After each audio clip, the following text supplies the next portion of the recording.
नमस्कार, India speak daily में आपका स्वागत है और मैं हूं आपके साथ मिंटू झा। तमिल और तेलुगु फिल्मों की प्रख्यात अभिनेत्री त्रिशा कृष्णन को लेकर उनके सह अभिनेता मंसूर अली खान ने बहुत ही आपत्तिजनक बयान दिया है। इंडिया स्पीक डेली पर हमारे फिल्म क्रिटिक विपुल रेगी ने यह खबर दिया है। इसमें उन्होंने लिखा है कि मंसूर ने एक इंटरव्यू में कहा है कि उन्हें उम्मीद थी कि फिल्म में उन्हें त्रिशा के साथ रेप सीन करने का मौका मिलेगा, पर ऐसा नहीं हुआ। इस बयान के बाद त्रिशा कृष्णन ने मंसूर के साथ कभी किसी फिल्म में काम न करने की बात कह डाली। बड़ा बवाल होने के बाद मंसूर खान सफाई दे रहे हैं। इस मामले में त्रिशा को भारत के संपूर्ण फिल्म उद्योग से समर्थन मिल रहा है। 62 वर्ष के तमिल अभिनेता मंसूर अली खान दक्षिण की फिल्मों में निगेटिव किरदारों के लिए जाने जाते हैं। उन्होंने अपनी कई फिल्मों में बलात्कार के दृश्य फिल्माए हैं। मंसूर अली खान की एक पहचान रेपिस्ट एक्टर की भी है। हाल ही में रिलीज हुई लियो में मंसूर अली खान ने काम किया था।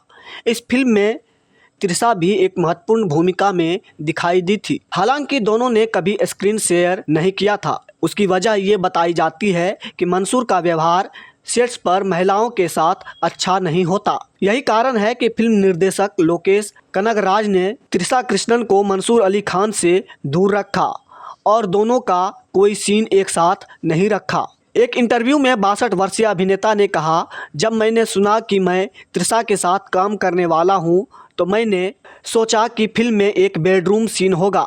मैंने सोचा कि मैं उसे वैसे ही बेडरूम में ले जा सकता हूं, जैसे मैं पहले भी कई फिल्मों में दूसरी अभिनेत्रियों को ले जा चुका हूं। मैंने कई फिल्मों में रेप सीन किए हैं, तो मेरे लिए यह नया नहीं है। लेकिन निर्माताओं ने कश्मीर शेड्यूल में मुझे त्रिशा से मिलने तक नहीं दिया। इसके बाद त्रिशा ने बहुत ही कड़ा बयान देकर मंसूर के साथ कभी ना काम करने की बात कह दी। अपने एक्स अकाउंट पर त्रिशा ने लिखा, एक हालिया वीडियो में मेरे संज्ञान में आया है जहां मंसूर अली खान ने मेरे बारे में भद्दे और घृणित तरीके से बात की है। मैं उसकी कड़ी निंदा करती हूं और इसे लैंगिक भेदभावपूर्ण, अपमानजनक, स्त्रीद्वेषी, घृणित और खराब मानती हूं। मैं आभारी हूं कि मैंने कभी उनके जैसे दयनीय व्यक्ति के साथ स्क्रीन स्पेस साझा नहीं किया और मैं यह सुनिश्चित करूंगी कि मेरे बाकी फिल्म करियर में भी ऐसा कभी ना हो। उनके जैसे लोग मानव जाति का नाम खराब करते हैं। त्रिशा के इस बयान के बाद मंसूर अली खान ने सफाई पेश करते हुए कहा, मैंने यह टिप्पणी मजाक में की थी। कुछ लोगों ने जानबूझकर इसे काट कर पेश किया है। मैं इस तरह का इंसान नहीं हूँ जो इस उपद्रव से डरता हो। मेरी बेटी दिलरूपा आपकी बहुत बड़ी प्रशंसक है। मेरी 2 और बेटियां भी हैं। जिन लोगों ने मेरे साथ काम किया है वे अच्छी तरह जानते हैं कि मैं महिलाओं का कितना सम्मान करता हूं। कुछ लोगों ने इस बात को गलत तरीके से पेश कर त्रिशा को नाराज कर दिया है। वही अगली खबर उत्तराखंड से है। इंडिया स्पीक डेली पर फिल्म क्रिटिक विपुल रेगी ने लिखा है कि 4 धाम राजमार्ग परियोजना पर सुरंग निर्माण करने के लिए स्थानीय देवता बोखनाग देवता का पवित्र मंदिर तोड़ दिया गया था। इसके बाद कुछ समय बाद अचानक सुरंग ढह जाने के कारण 40 श्रमिक अंदर फंस गए। स्थानीय ग्रामीणों का कहना है कि सुरंग ढहने के कारण देवता का प्रकोप है। दीपावली के एक दिन बाद 11 नवम्बर को ब्रह्मकाल यमुनोत्री राष्ट्रीय राजमार्ग सिलक्यारा और डंडाल गांव के बीच निर्माणाधीन सुरंग का एक हिस्सा ढह गया था। हादसा होने के बाद स्थानीय ग्रामीणों ने कहा कि सुरंग ढहने के पीछे स्थानीय देवता बाबा बोखनाग का प्रकोप है। ग्रामीणों ने आरोप लगाया कि 4 धाम ऑल वेदर रोड प्रोजेक्ट का काम किया जा रहा था। इसी के लिए सुरंग बनाई जा रही थी। सुरंग बनाते समय बाबा बोखनाग का अति प्राचीन मंदिर ध्वस्त हो गया। इस मंदिर को लेकर स्थानीय नागरिकों की आस्था को ठेस पहुंची है। सुरंग का काम शुरू होने के कुछ दिन बाद यानी दीपावली के दूसरे दिन सुरंग धंस गई और अंदर 40 मजदूर फंस गए। ग्रामीणों का मानना है कि जब तक देवता को शांत नहीं किया जाता बचाव अभियान सफल नहीं हो सकेंगे। इस बात को समझकर बचाव अभियान के 7वें दिन धंसी हुई सुरंग के बाहर एक मंदिर स्थापित किया गया। इस मंदिर में लगातार पूजा की जा रही है ताकि सुरंग में फंसे मजदूरों की जान बचाई जा सके। राज्य प्रशासन ने स्थानीय लोगों के विरोध और आपत्तियों के बावजूद 4 धाम राजमार्ग परियोजना पर सुरंग का निर्माण करने के लिए क्षेत्र के संरक्षक देवता के रूप में पूजे जाने वाले मंदिर को ध्वस्त कर दिया था। उल्लेखनीय है कि कार्य शुरू होने से पूर्व स्थानीय लोगों द्वारा लगातार मंदिर को तोड़ने पर आपत्ति ली जा रही थी। वास्तविकता ये है कि प्रशासन से अधिक स्थानीय लोगों को फंसे हुए मजदूरों की चिंता है। यहाँ अस्थायी मंदिर मजदूरों के प्राण बचाने के लिए ही बनाया गया है। विगत 7 दिन से सुरंग में फंसे 40 मजदूरों को सुरक्षित निकालने के लिए रेस्क्यू ऑपरेशन जारी है, लेकिन सफलता नहीं मिल सकी है। मजदूरों को सुरंग से बाहर निकालने में मदद के लिए एक अंतर्राष्ट्रीय सुरंग विशेषज्ञ प्रोफेसर अर्नोल्ड डिक्स से संपर्क किया गया है। अगली खबर फिल्म उद्योग से जुड़ी है। इंडिया स्पीक डेली पर हमारे फिल्म क्रिटिक विपुल रेगी ने लिखा है कि हिंदी फिल्म उद्योग के ख्यात फिल्म निर्देशक संजय गढ़वी का हृदयघात से निधन हो गया है। गढ़वी को यशराज फिल्म की धूम और धूम 2 के लिए जाना जाता था। मात्र 57 वर्ष की आयु में उन्होंने संसार को अलविदा कह दिया है। गढ़वी के निधन से उनके करीबियों में शोक का वातावरण है। उनका असमय जाना बॉलीवुड के लिए एक बड़ा नुकसान है। बीते दिनों ही संजय गढ़वी ने श्री कृष्ण जन्मभूमि और शाही ईदगाह मस्जिद के विवाद पर आधारित फिल्म बनाने की घोषणा की थी। जानकारी के अनुसार संजय गढ़वी रविवार सुबह घर से सुबह की वॉक के लिए निकले थे।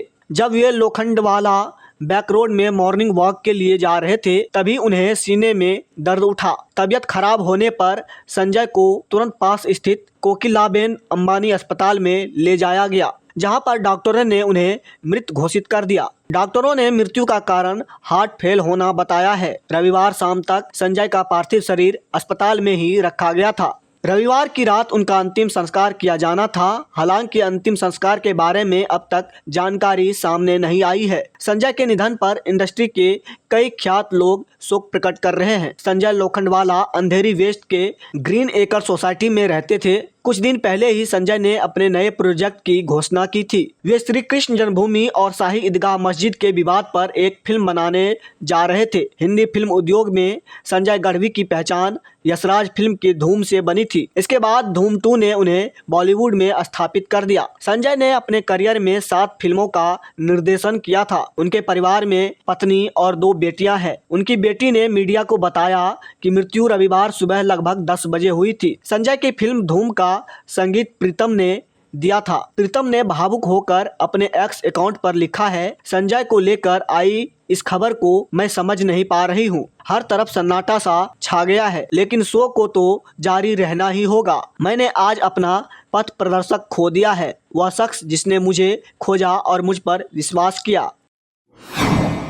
वहीं अगली खबर देश की बेटियों से जुड़ी है। दरअसल यह खबर इंडिया स्पीक डेली पर अर्चना कुमारी ने लिखी है। तो आइए आपको बता दें कि क्या है पूरा मामला। जीते जी सुरक्षित नहीं है बेटियां, तो क्या मरने के बाद भी उसे हैवान नहीं बख्शेंगे। वाराणसी में एक मासूम के साथ जो हुआ वो चौंकाने वाला है। वाराणसी में एक युवक ने कब्रिस्तान में 5 साल की बच्ची के शव कब्र से बाहर निकाल लिया और फिर शराब पीकर शव के साथ सो गया। इतना ही नहीं, किसी को शक ना हो इसलिए कब्र के ऊपर मिट्टी डाल दी। लेकिन मासूम के पिता जब कब्रिस्तान पहुंचे तो उन्होंने मिट्टी हटाकर देखा तो शव नहीं था। जिसके बाद आरोपी मोहम्मद रफीक कब्रिस्तान के एक छोर पर शव के साथ सोता हुआ मिला। उन्होंने बेटी से दुष्कर्म की आशंका जाहिर की, जिसके बाद रफीक नामक आरोपी पकड़ा गया। दरअसल दशाश्वमेध क्षेत्र के सदानंद बाजार निवासी एक व्यक्ति की 5 वर्षीय बीमार बेटी की उपचार के दौरान अस्पताल में बुधवार को मौत हो गई थी। बताया जाता है कि रात लगभग 9:30 बजे बच्ची का शव रेवड़ी तालाब क्षेत्र स्थित कब्रिस्तान में दफनाया गया। बच्ची के पिता ने पुलिस को बताया कि बृहस्पतिवार की दोपहर वह अपनी बेटी की कब्र देखने गए थे, लेकिन कब्र के ऊपर की मिट्टी हटी थी। उन्होंने कब्र को पूरा खुदवाया तो उसके अंदर से उनकी बेटी का शव गायब था। वो परेशान हो गए, लेकिन तभी नशे में धुत एक युवक उनकी बेटी की शव के साथ सोया हुआ मिला। मासूम के पिता की सूचना पर लक्सा थाने की पुलिस ने आरोपी रेवड़ी तालाब निवासी मोहम्मद रफीक उर्फ छोटू को गिरफ्तार कर लिया है। पुलिस की पूछताछ में सामने आया है कि नशे में धुत रफीक कब्रिस्तान में कब्र के लिए गड्ढा खोदने का काम करता है। उसे बच्ची की मौत का पता था, फिर दुष्कर्म के इरादे से से शव निकाला था। पुलिस ने बताया बच्ची का शव पोस्टमार्टम के लिए भिजवाया गया है। पोस्टमार्टम रिपोर्ट में यदि बच्ची के शव के साथ किसी भी प्रकार की अनहोनी की पुष्टि होगी तो उसके आधार पर मुकदमे में धाराएं बढ़ाई जाएगी। पुलिस सूत्रों ने बताया बच्ची को खोने वाले पिता लक्सा थाने में आरोपी मोहम्मद रफीक उर्फ छोटू के खिलाफ तहरीर लिख रहे थे तो दुख और गुस्से के कारण उनका हाथ कांप रहा था। अपने आंसुओं को पोंछते हुए वह बुदबुदा रहे थे कि कैसा हैवान है जिसने कब्र में भी मासूम बच्ची का शव सुकून से नहीं रहने दिया। बच्ची के पिता के साथ आए उनके करीबी उन्हें ढांढस बंधा रहे थे, लेकिन उनकी आंखों से आंसुओं की धार नहीं रुक रही थी। बच्ची के पिता ने पुलिस से मांग की कि गिरफ्तार युवक को कड़ी से कड़ी सजा दिलाई जाए। पुलिस का दावा है कि आरोपी जब रफीक समान स्थिति में आया तो पुलिस ने उससे पूछताछ की। उसने कहा कि वह शराब के नशे में इस कदर धुत था कि समझ ही नहीं पाया कि वह क्या कर रहा है। वह पुलिस को बार बार यह विश्वास भी दिला रहा था कि उसने बच्ची के शव के साथ कुछ गलत नहीं किया है। रफीक ने पुलिस से कहा कि उससे जो घृणित कृत्य हुआ है उसकी सजा वह भुगतेगा। अभी के लिए फिलहाल इतना ही। तो इसी तरह की महत्वपूर्ण जानकारी के लिए बने रहिए इंडिया स्पीक डेली के साथ। धन्यवाद।